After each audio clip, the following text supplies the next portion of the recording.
inspirational reading today, taken out of 365 Science of Mind, a year of daily wisdom from Ernest Holmes. It is on page 17. Oh, actually, it's on the 17th, sorry, page 54. Same thing. Love is the essence of my being, it says. That's your being, too. Let us love not in word, neither in tongue, but in deed and in truth.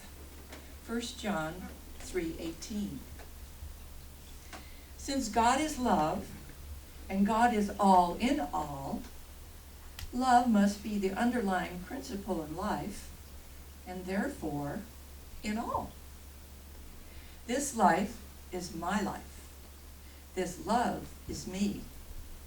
It is the very essence of my being. Love heals everything, every imperfection of mind or body or environment. Love alone may overcome hatred, anger, envy, and criticism. Where love is, there is no room for any negative emotion. Love is the great adjuster. I know that love is harmony and peace and joy. In it is all good, all that is true, all that is beautiful. It is perfect balance, perfect poise. I empty my mind and heart of all but love. I let love express in me and through me. I let love flow out into my world of thought and action. I am love. The love in me shines forth as harmony, peace, joy, freedom, and wisdom. Love binds me to the whole of creation. I find fulfillment through loving. Thank you, Ernest Holmes. And now to give us even more information and more inspiration, we have a leader here at the Teaching of the Inner Christ who has been here since almost the beginning of the days of the Teaching of the Inner Christ. And she has served as a healer and a teacher, a minister, to hundreds if not thousands of people, helping them and serving them, being willing to be a servant to all through the teaching of the inner Christ. And so today, she speaks today on love and kindness builds bridges. Please welcome with me Reverend Dr. Brigitte Heimers.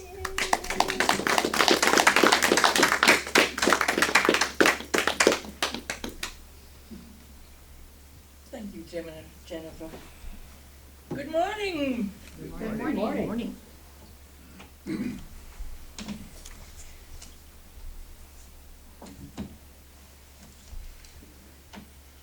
Love and kindness builds bridges. The more I thought about love and kindness, the more I realized that these words are synonyms. Aside from the many definitions that each of the word has. So my presentation this morning is based on this love and kindness, on the synonym.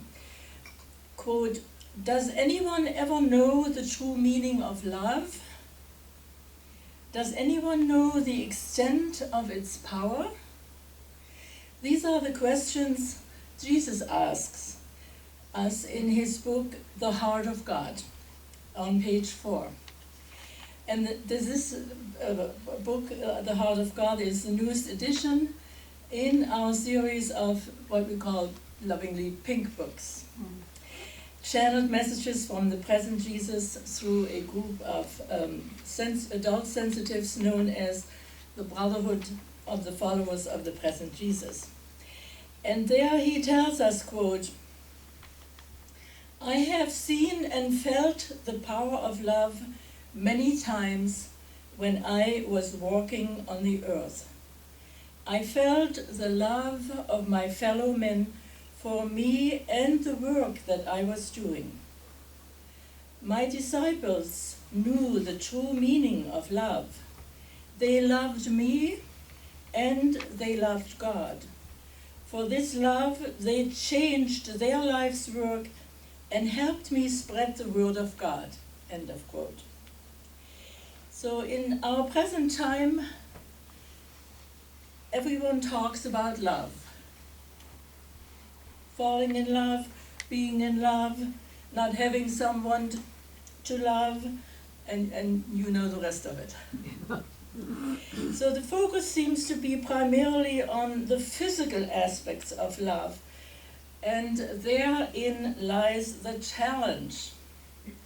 Love is ever so much more than just physical likes and responses. Love is larger than life. We know from our course in inner sensitivity that love is a principle, an attribute of God. Jesus speaks of a love that overshadows, which is one of the ways Spirit speaks to and through us. Love for that special person is an extension of the love that is the one and only Spirit within us. It is natural and wonderful to express love to all people and all things everywhere. We sometimes lose sight of this inner lovingness if we keep our eyes and ears focused only on the physical aspect of our lives. But Jesus tells us, and I quote, "I have been feeding you love through all your life. This love has been building within you so that you may feed it and give it to others." End of quote. And he wants us to look, quote, look into someone's eyes. He says, see the love there and send your love to join it so that each may fulfill the Christ love within. Feel the love that someone gives you in the small, thoughtful things they do. Return this love with your thought, with your touch, and with and through your spiritual communications. This is all on page 4 of the book I mentioned. And so notice the words look, see, send, feel, return. So there are many different activities that he's asking us. So what Jesus is saying is this: it is time to more fully embrace the idea of love as pure spirit flowing through us all.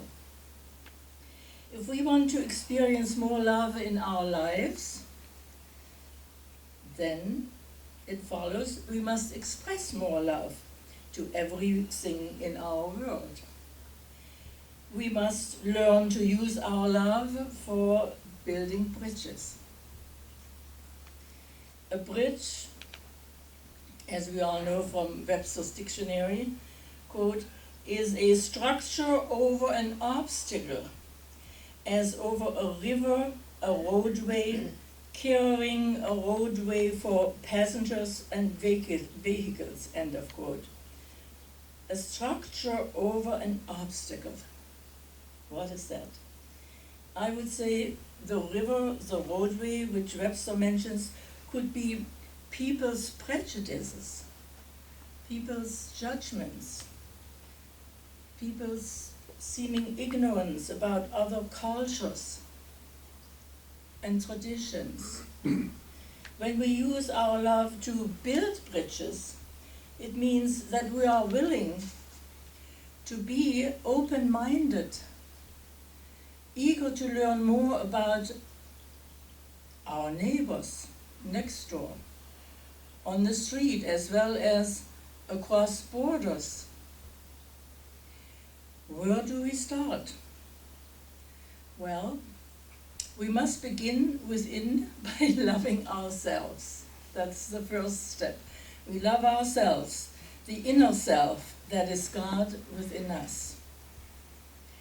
How do we do this? I begin by blessing the day when I awaken.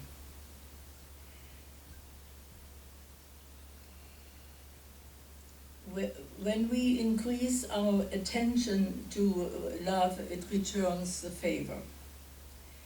Then I say prayers for myself and my family members and friends, which includes, of course, the prayers I am assigned through our prayer circle here at the teaching. And let me tell you, I am filled with peace of mind and joy throughout the day when I do this in the morning. So before I get up, I have certain things that I do. So in closing, I suggest this morning, try it. You'd like it. Because love builds bridges. As Jesus tells us in God's will, I had this book someplace here. God's will, this is, as you can see, an ancient book, yeah. But he tells us in God's will, and it is on page 45. And he says, "Go forth into new territories of mind. Leave the old ties. Close the old doors. For my teaching is a teaching for the future, and shall be better understood in the future than it can be now. Break the ties with old thoughts and old ways. Take the hand of God as you walk the narrow bridge between the old and the new." End of quote. So this is my message to all of us this morning. And I thank you for listening.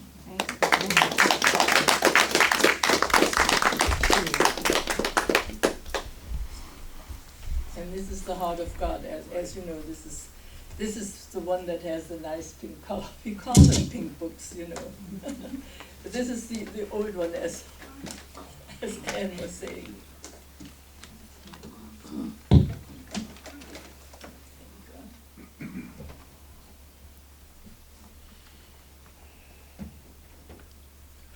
Thank you.